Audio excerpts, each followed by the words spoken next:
Welcome back, denizens of the Omniverse. Today, we're going to be diving into episode 8 of season 1 of My Hero Academia. In the last episode, Midoriya's team won out in their challenge against Bakugo's in this hero versus villain little kind of simulation that they had set up, using Bakugo's tunnel vision against him, and Midoriya sacrificing himself for the team so that they could clear the objective was brilliant. It was so good, and it was such a reality shattering moment, especially considering he didn't use his quirk at all against Bakugo, but purely for the objective because he didn't want to freaking kill him.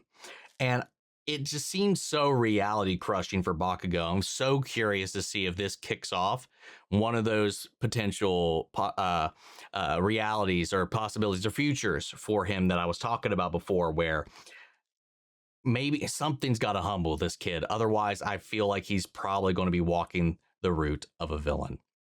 But with that all said, man, we got another episode to get into, so let's get ready to strap in. If you want to see the full length reaction, you can check it out over on Patreon. Over there, you get to watch it without all the edits we got to do to get this stuff up on YouTube. You can also watch it up to 4 weeks early access, depending on what tier you sign up for, and submit your own comments, questions, and fun facts for me to read at the end of these episodes. This is a great way to support the channel, help us do things we do over here. But at the end of the day, I really appreciate it. Enjoy this reaction. To leave a like, drop a comment, subscribe if you're not already, because it really helps these videos out. Huge shout out to the team over at Prepper for helping me edit down these highlights for guys here on YouTube. And then I'll send it out of the way. Let's get ready to hop into episode 8. Here we go. Someone I look up to told me that I can become a hero. Like it or not, you can't stop me! Oh God, just look at the look in his eyes from all of that too, even as Deku passes out. I'm so in, man. We're still so early on, man, but I look forward to this day every week right now, man. Are you okay? Aw, he immediately switches back to his concern. I like Tenya a lot, man. He's grown on me quite a bit. The losers are practically untouched, and the winners are both on the ground. How does the old saying go? Sometimes that's how it is, man. Won the war. This class is intense. Yeah, you can say that, dude. Holy shit. Oh, he's still fucking frozen. My attacks, Deku predicted them. Yeah. He made me look like an idiot. Somehow managed to win the exercise.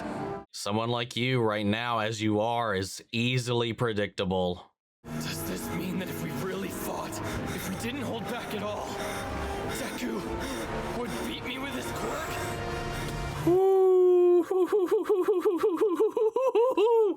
I want to just go back because we talked about it a little bit in our postscript last week. I still feel like there's fundamentally deeper about Bakugo and his like need to be the best and superior. And maybe it's not. Maybe it is simply like everybody else around him has inflated his head, and that's become who he is. This version that everybody is painted of him, he now believes so deeply in himself is true, and now his world is fucking crumbling around him because he's like, wait a second, this thing I've believed my entire life, could that not be true? Could Deku, of all people, this person who I thought was just a freaking ant, could have just obliterated? Yes.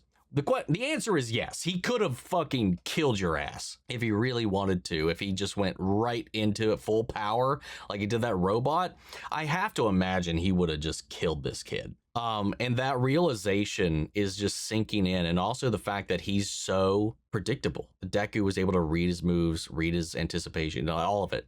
And it's not even just reading his moves, it's knowing how he's going to react. And somebody who has this type of mentality and approach and the way he's conducting himself is predictable. He's got to work on that. Whether you win or lose, you can always take something away from an experience like this. He's as long taking as you're something. open to learning.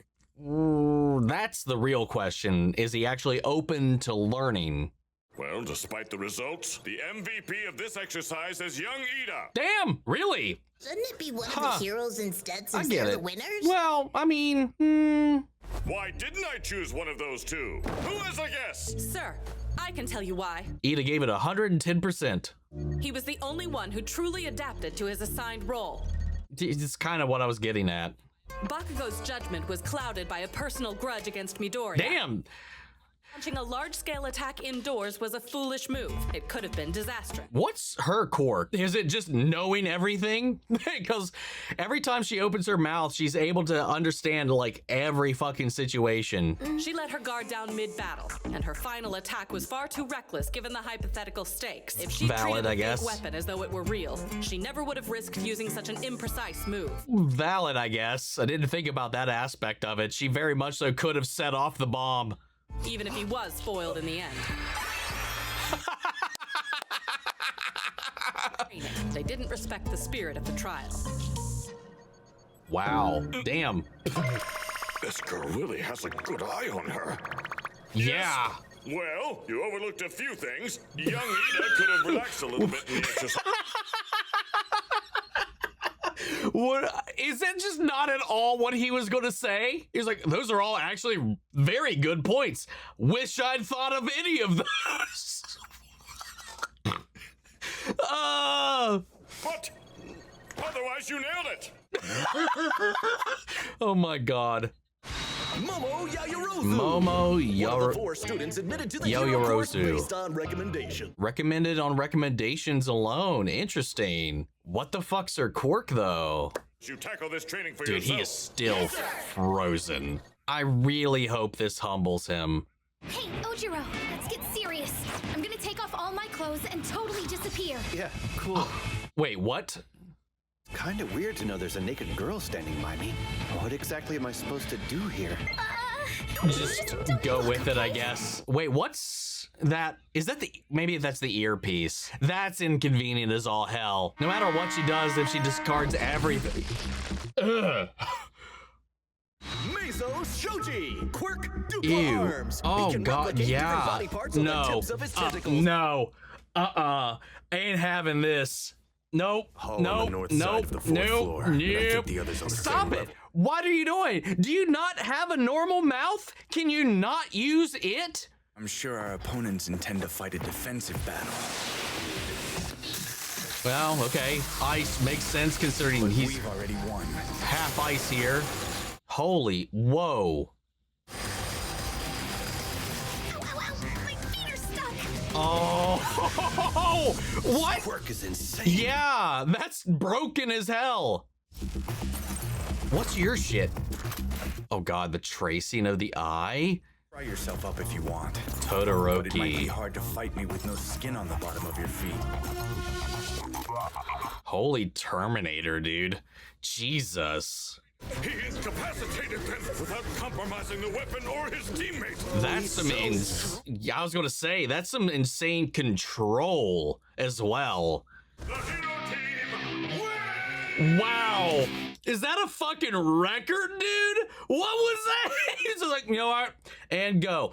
Yeah, we win. That's it. We win. I mean, that's an unfortunate matchup too. What can they do? One's just literally just an invisible girl. Whoops. Sorry, you're frozen. I don't know what this kid is. Is he like, oh, is that a mane? Is he like he's got a tail. Is he like part lion or something? Either way, doesn't matter. His ass was frozen to the ground too. Hell, his partner didn't even get to do shit other than creep me out. And I'm sorry, I probably shouldn't be like that. But body horror and me do not get along. And that just was unsettling. Even initially Robin on One Piece was a little difficult with the hands, but I've gotten a little accustomed to it. There's still some weird shit she does that just make me go like, ugh. But God, anyway, that was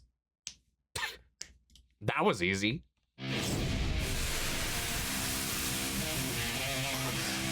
Heat 2? He's fire and ice. Fire and ice. Fucking Song of Ice and Fire over here. Robert Frost over here. That's what it is. There was split hair. One side's red, one side's... But he's covering up the red side with ice. That's an interesting decision. I don't know why that's the case. But he's heating things up now. Well, maybe not. Maybe it's not fire. Maybe it is just temperature control. Which I guess can lead to either one, but... That's cool. I always love me a good pyrokinetic. Sub-Zero 2 back in the day was my OG favorite Mortal Kombat fighter for the longest time until I became a Scorpion guy. But right now, I don't know. I like to see more of this kid. He might end up being my favorite character based on that alone. I love that as a concept. It's not your fault. We're just playing on different levels. Cold. Quirk, half cold, half hot. He freezes with his right side and burns up the charts with his left. The range well, there of it his is. Unknown. Unknown range. That's awesome. Holy shit. Time to gather around for a review of the Still second just match. like After that, frozen. Show me what I do. Made up my mind, wanna be like, hey, don't care. Whatever you say, I know I'll resurface you. I don't even know what he just did other than put out tape. Yo. Can we please?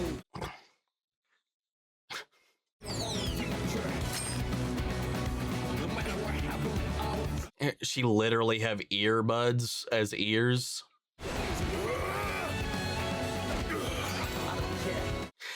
I want a breakdown of all of these quirks, and we got Todoroki's. Can we get everybody else's, please? I want. Oh, wait. Is it acid? She a snail chick? Can we not? We have so many characters to go over. Can we get their quirks, please? I thought that's what we were doing for a minute. You gave me one of them, and then you're just like, we'll just breeze over like all of these other ones. God damn it, dude. And I get we got limited time here. I do. But I just want to know what I just witnessed for some of these people. You told me those two, fucking Spider Arms and Todoroki. I want to know the rest of these. You're giving us little teases, a visual, but it doesn't tell me shit. Fucking Shadowhawk out here too. I'm assuming that's something like shadow related because it initiated once he entered the shadows itself. This fucking Hiei Falco dude. And she's like slugging around, sliding around on some goo she's secreting, but then it burned her partner. So is it acidic as well? I want fucking answers. I'm impatient. I'm sorry. I'm sure they'll come eventually, but fuck, man. This is supposed to be the intro stage. Excellent first day of training all around. It's nice to hear some encouraging words after our homeroom class. I should go and check on young Midoriya's progress. Now watch how a pro exits, like he's got somewhere to be! Oh! Okay, you guys, that is a hero. Oh, I'll never be able to run that fast. Super awesome! Mineta. Is that the first time we got his as well? He is overflowing with pride. Is he now? But a school like UA is bound to shatter it. As Good. his teacher, it's my sworn duty to counsel him well. But it'll have to wait. Oh God, he's running out of time. That's part of the reason he had to leave. I barely have time to teach a class. That's nuts. That sucks. I mean, do any other heroes even know? I mean, I guess if they knew, they wouldn't be put in charge of like all this other stuff too, I guess, right? Why didn't you stop him, All Might? You're right, Recovery Girl. I'm sorry. Okay, never mind. I guess they do know. I can't treat all his injuries at once. I did some Damn. first aid, but after the IV is finished, we'll have to wait for his body to heal overnight. Shit, he's so fucked up. She's got a cool I know down you passed your powers on on what to she this can do. boy, but you can't Oh. spoil him. Okay, so Will you please not talk so loudly about One for All when anyone around you could hear? so how many people do know? Several people know about my injury in this weak form, like the UA faculty and a certain Okay. group of pro heroes, for example. However, Okay, thank you. there's you, the principal, and a very close friend of mine. Young Midoriya, too, of course. Who the hell is this? A very close friend of yours who was just a generic silhouette. Matter if you were born with your quirk or not? Do you have to be the symbol of peace? They knew I wasn't. The temptation of this power could corrupt our society. That's true. People would want to seek it out if it could just go to somebody else, somebody not born with it. They knew how to transfer it without it, maybe. Somebody could maybe try to take it. You are now going to be a part of the Hero Academia. From now on, Deku is the name of a hero! Now he's waking up. Rise and shine, Sonny. Hey, it's Midoriya! Good to see you back, Super! Man, I don't know what you were saying during that match, but you were all fired up, huh? Aww. I'm Mina Ashino, and I just got Mina Ashino. Suyu Asui, but please call me Suyu. Sato. Everybody's so excited to get to know him now, too. Look at that. So noisy. Oh, it's so the opposite. Stop using that desk as a chair! Get off of it this instant! Dude, you need to chill. Okay, maybe your carrying a lot line of is tension. not correct. What is this? That looks like an arm. I don't know what you are, dude. What is this? What is this going on? But I love how this is completely a polar opposite to his experience in his regular school. You know, people, maybe they looked at him like a little like questionably initially, but like after all of that, they're like seeing that spark, that thing that All Might sees. They're seeing his ingenuity, his thinking, the way that he reacts or anticipates, the way he's utilizing his abilities or just his knowledge, simply because whatever, he barely used his quirk in that fight. He used it literally the one time at the end. And now he's gone from literally like having like no friends to like everybody being interested in him, you know, getting the attention of everybody, and everybody's excited, happy that he's back and recovering. People are concerned and looking out, and it's just so fucking heartwarming, bro. Meanwhile, it's like just the opposite for Bakugo. Where even is he right now? Condone actions that disrespect these desks. Not when great men and women or upperclassmen once used them. Oh my god, dude. Chill out. Anyway, want to grab a bite sometime? Hey, Deku! Where's Kachan? We tried to stop him from leaving. Leaving? He's not quitting just because of that, was he? Is he? There's no way, right? I wasn't hiding my quirk from you. It was given to me by someone else. I don't really have any control over this power yet. I'll work until I have full control of this borrowed quirk, and I'll finally beat you with my own power. Oh crap, what am I saying? Don't talk to me like I'm an idiot. You already made a fool out of me in that damn training exercise. Oh, he thinks he's making it up to try to make him feel better about it. I came in first in the exam, but that's not enough! When I was watching that ice guy. Oh, he broke him too. Launching a large-scale attack indoors was a foolish move. I even agreed with what that girl said! My attack was so stupid! Damn it! He's realizing he's been living in a bubble his entire life. Enjoy that win, Deku! You won't get another! I'm just getting started! Hey, you know what? Respect. He got humbled by everybody, not just him. I like that. He just passes out. I love that. Obviously, he's like, you're just like it's like when he was from this school where he was top dog. Everybody's like, oh, you're awesome. Blah, blah, blah, blah, blah, blah.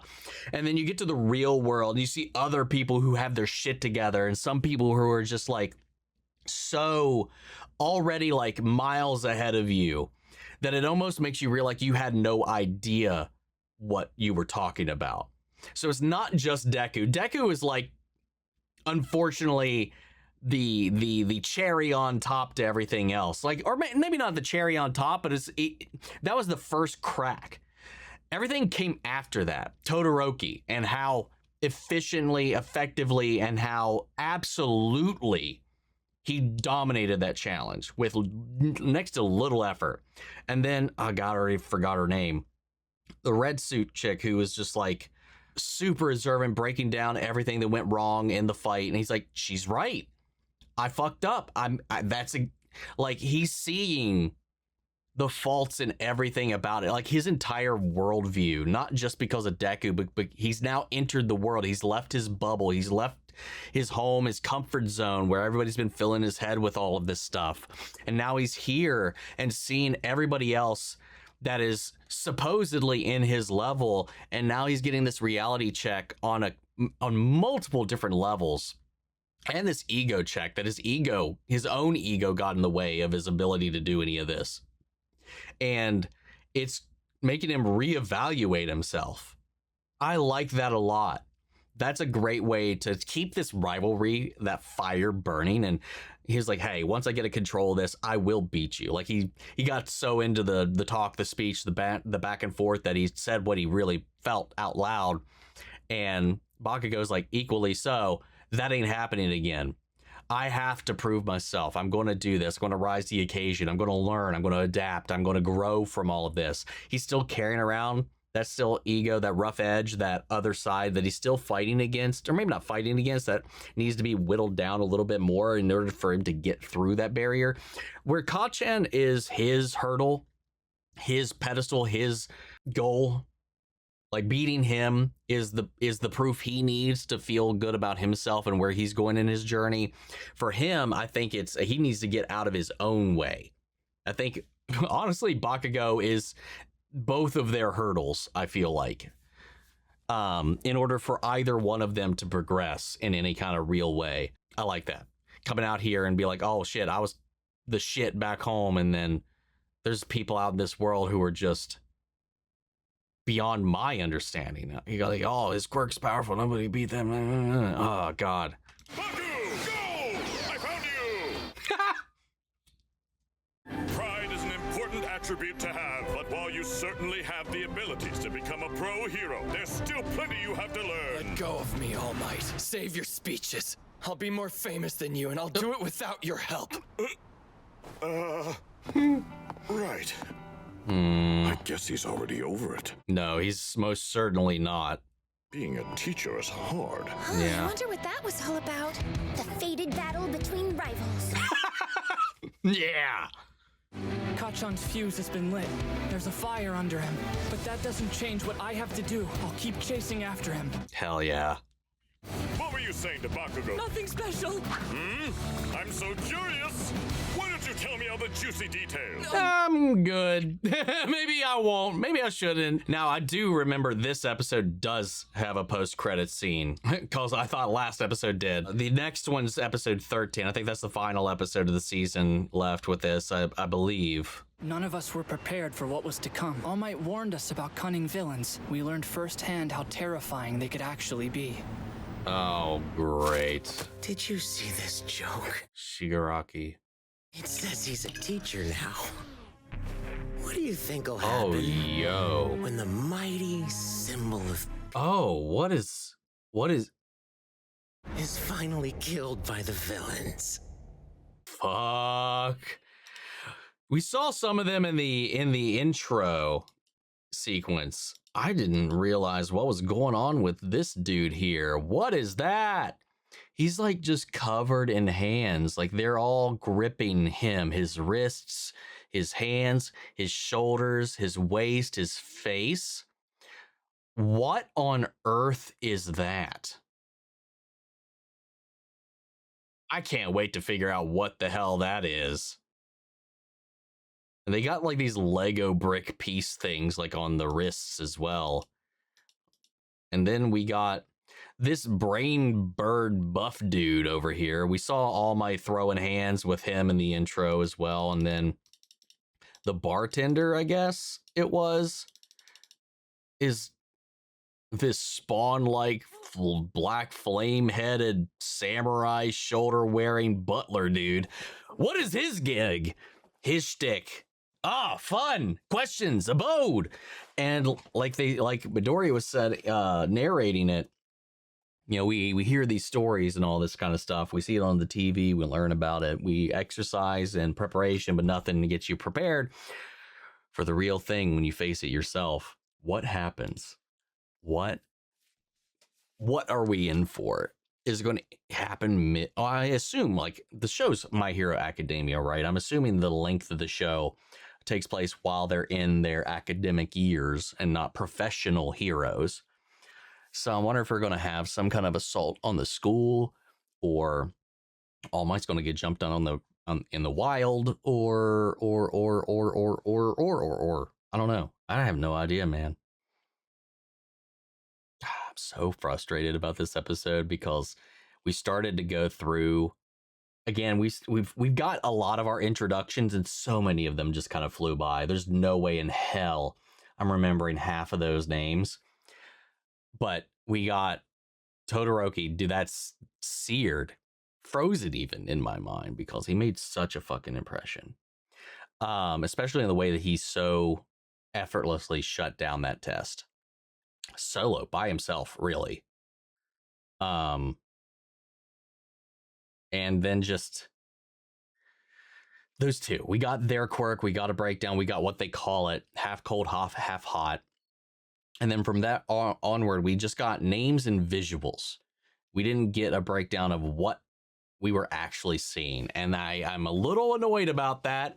And I'm sure inevitably these things will be explained. But I guess it's like one thing, like I was saying, I guess, is that there's so many characters we're introducing. They're not going to I'm going to assume now that I'm kind of thinking and talking my way through it that they know they're offloading. There's a lot of characters. There's a lot of information. If they just dump it all in one episode, the chances of you remembering any of it is very slim. So they gave us 2, and then a little bit of everything else, a little minor introduction of everybody else. And then we'll probably get more intimate information about everybody else's stuff a little down the road.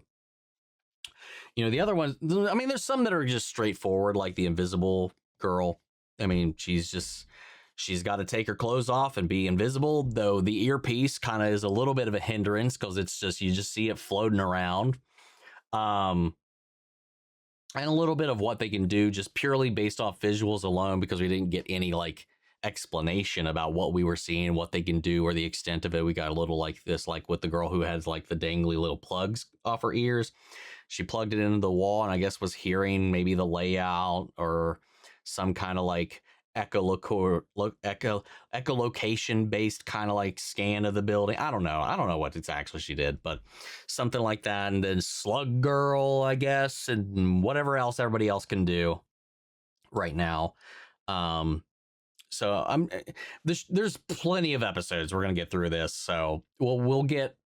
It's just me being impatient and being hungry to learn about all these characters, what they can do, their shtick, their aesthetic, their vibe, their thing, their gimmick.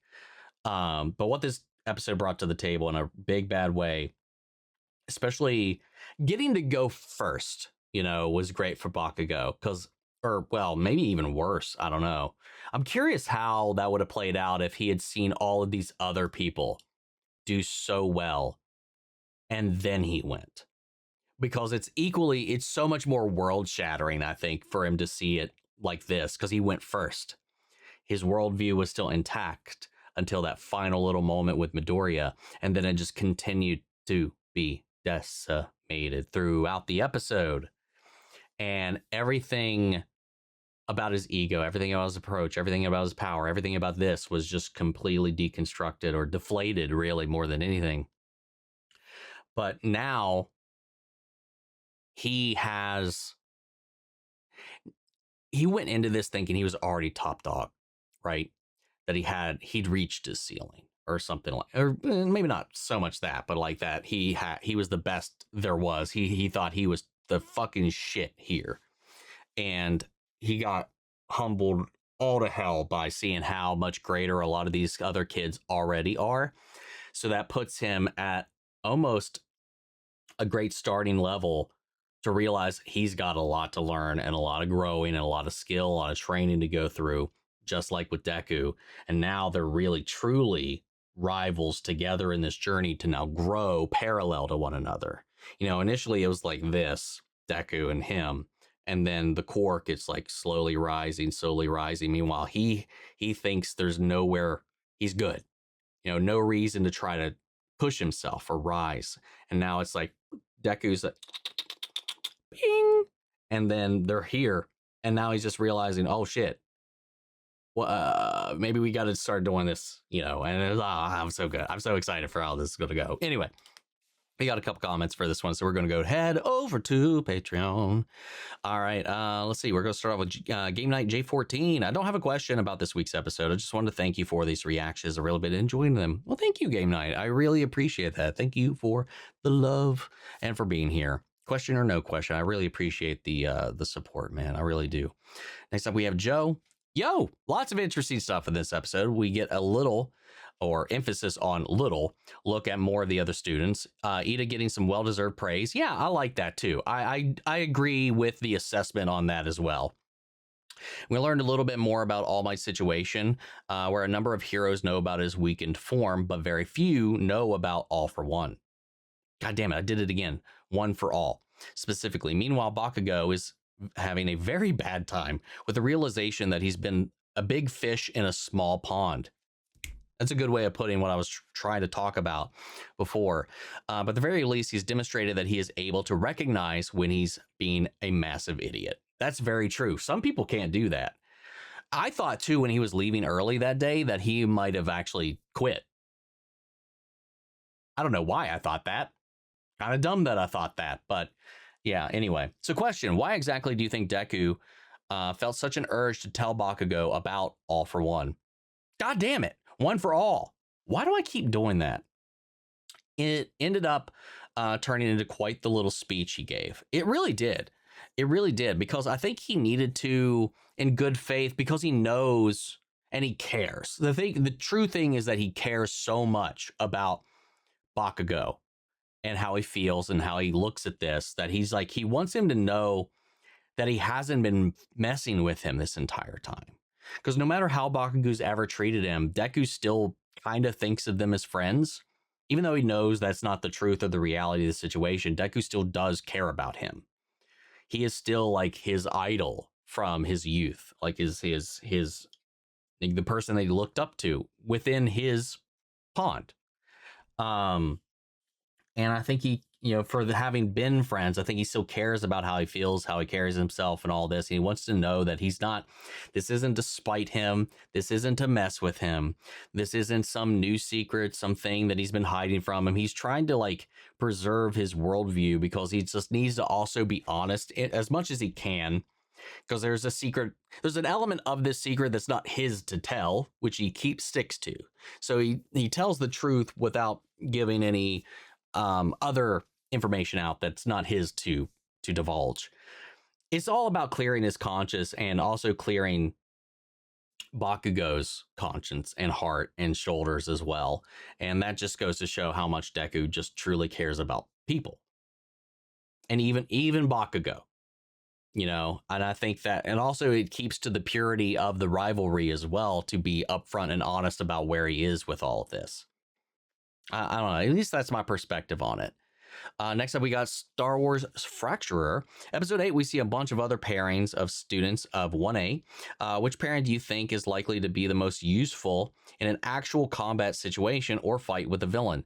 From what you've seen, what do you think the ones within the pairs' powers are that didn't get their powers named when shown? I kind of went into a lot of that already throughout the episode as I was crashing out over them not going into everybody else's.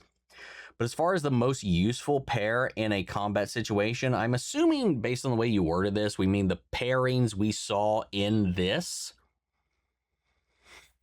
The thing about, I was going to say Todoroki, but the thing about that is he soloed that. Like, obviously, we got a little bit with him and his partner. I can't remember his name. Like they talked before it, but it seemed like he did all of it on his own. So it's not really the pairing was strong. It's just Todoroki seemed just to be broken as fuck right now. So if we're talking as like a pairing together, I mean, Todoroki, if he's just in there, and it might be, I feel like in a combat situation or in a situation in the field right now, he's probably number one on the call sheet for me right now. But if we're talking the pairings, what everybody brought to the table, I'd probably go with the first one, Bakugo and Ida. While they didn't work together all that great, I think their power set is, I mean, it can brute force a lot of problems, his speed and his power. I think as a team, they would work very well on the field, assuming there's no Deco to fucking throw off Bakugo.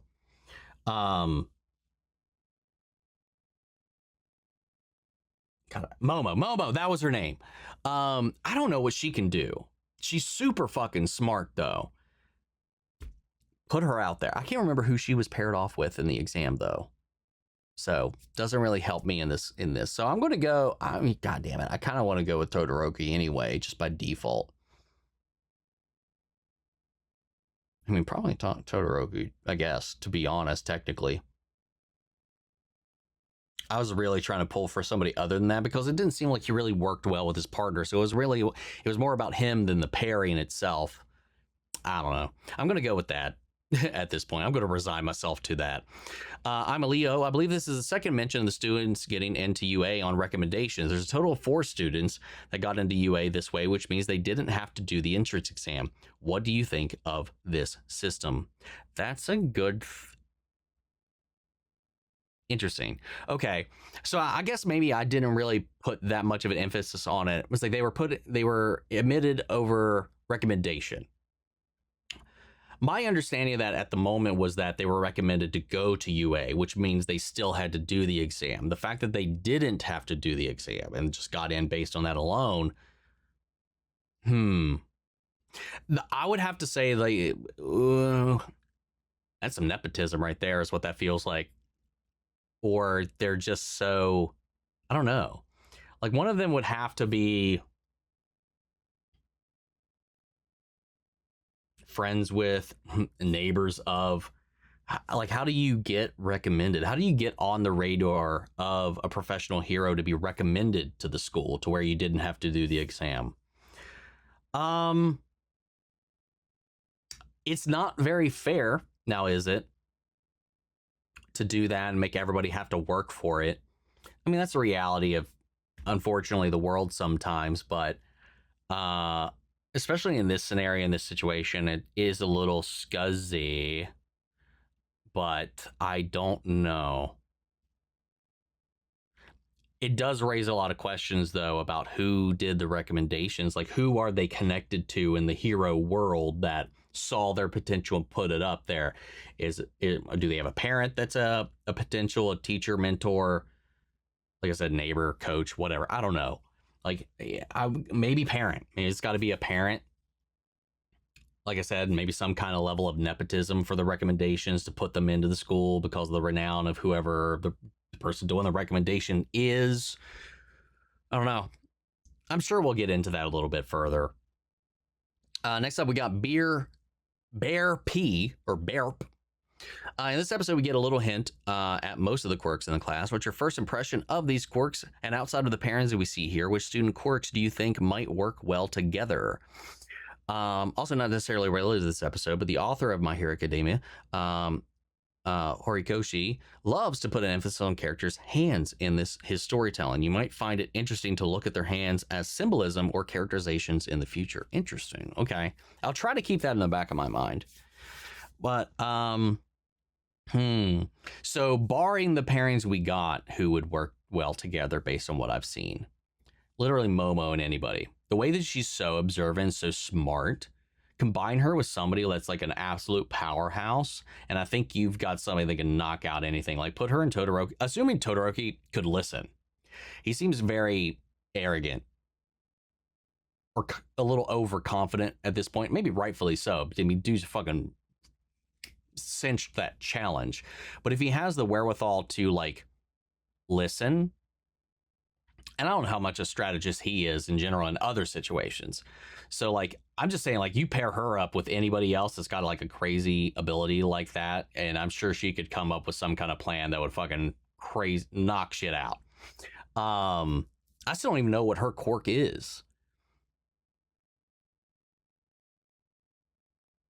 With Bakugo's being explosions, how does that pair up against somebody like Todoroki that can control heat? Could he accentuate, amplify it, add anything to it? I don't know if that would be a good synergy.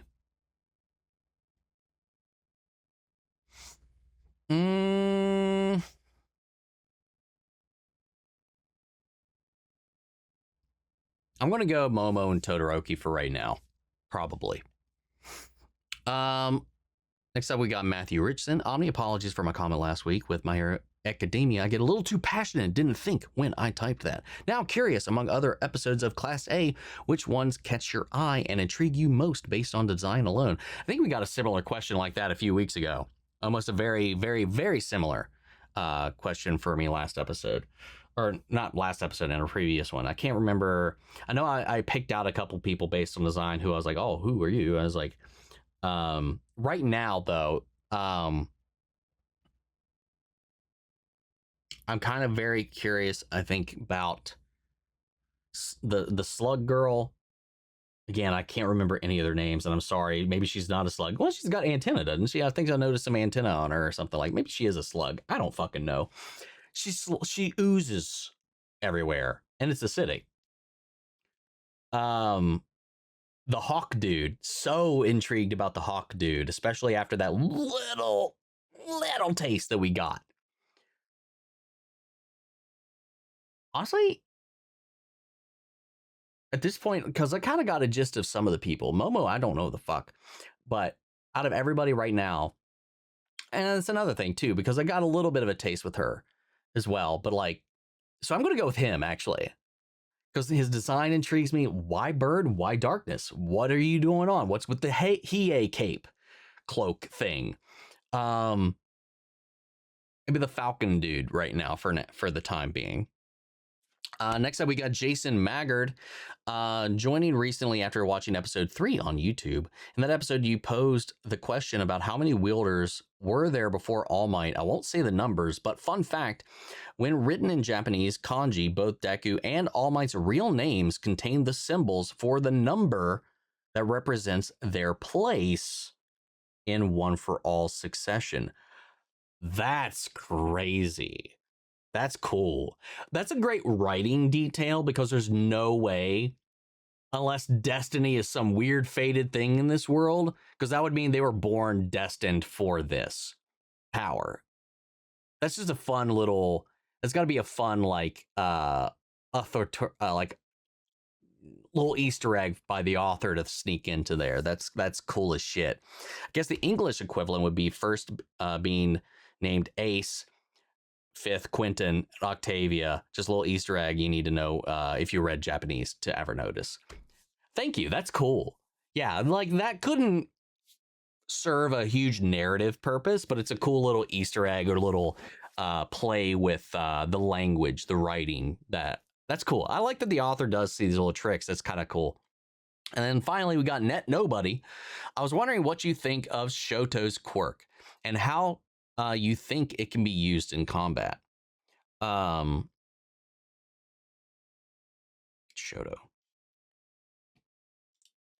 Shoto's Todoroki, right? Yeah. Well, I mean, I'm thinking, based on what we've seen, now he controls temperature, right? He touches things and it freezes. Can he conjure ice? Can he shoot ice? Can he shoot flame? I don't know the extent of it. Like, he's got temperature control. One side's hot, one side's cold. It depends on what he can do with it. Because in my head, I'm like, can he do like the same kind of shit that the Human Torch and Iceman can do, but just in one person? Or can he only do just literally because he's half, can he only do maybe like half as much as either, which is still a lot. So I guess it all boils down to, can he like generate enough heat with one side to maybe make fire? Is he part pyro and cryokinetic? I mean, by nature, yes. But it's just like, we saw him touch the thing and the entire building froze. So does he need contact? Because there's a lot of things that are leveraged by that if he has to touch the thing. Because I could see him like icing around, Iceman style, slick and sliding on his own like ice paths. Actually, no, yes, in the fucking opening. In the opening, he's kind of doing exactly that. like Killer Frost, like riding like this, like, what do you want to call it, stream of ice, or like Katara in Avatar, because he's using that to get around. So I'm assuming then, yes, he can conjure the element itself into some facet or form. So I'm going to assume, like, yeah, he's out there fucking Sub-Zero somebody, fucking flame somebody down.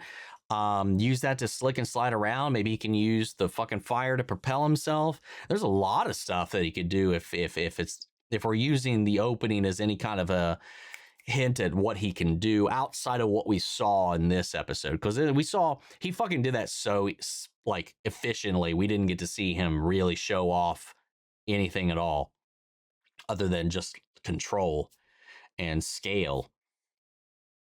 Yeah, there's a lot of avenues you can go into that, like full Iceman, full fucking Human Torch. I don't know. I love Fire and Ice. I love the concept of Fire and Ice. I love that duality of it. It being in one person is so fucking sick.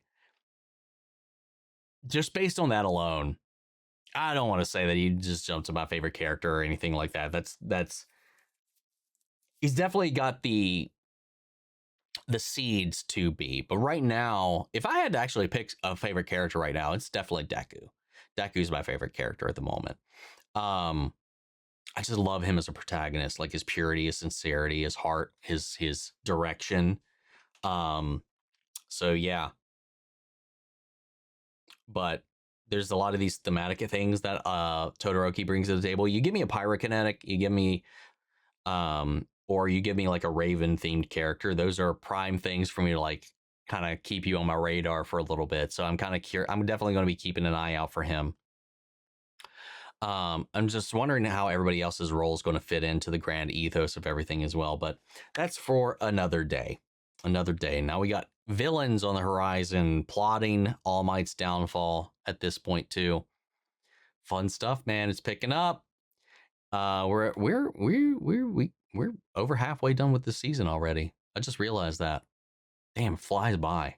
Anyway, guys, that's all I got for this one. I'm going to leave it there and pass it off to you. What did you think of the episode? How do you feel about everything that transpired? Sound off the comments. Let me know your thoughts down below. We'll carry on the conversation after the video. Hope you enjoyed the reaction. If it did, leave a like, drop a comment, subscribe if not already. Remember, if you want to see the full-length reaction, as always, you can check it out over on Patreon. And speaking of before you go, I want to shout out Lily Chen Sung, Kiana Chanel, Greg, Angela Burke, Calvin Brindley, CP Bastard, Theodore Wolf, Thailand, Denise Mauricio, and The Honk. Thank you guys so much for becoming saviors on the channel, helping sponsors support the rescues them and take care of the office. You guys have been a tremendous help with all that. Thank you guys so much. And as always, a huge shout out to all of our channel legends. You and the patrons also do so much of what we do over here. Without you guys, we would not be able to keep up with all this endless content, to keep up with this, to get in with the editing, copyright claims, all that stuff, so we can keep bringing this stuff to you guys here on YouTube as much as we can, because without y'all, we wouldn't be here. But that's just video, guys, and I'll see you all in the next one.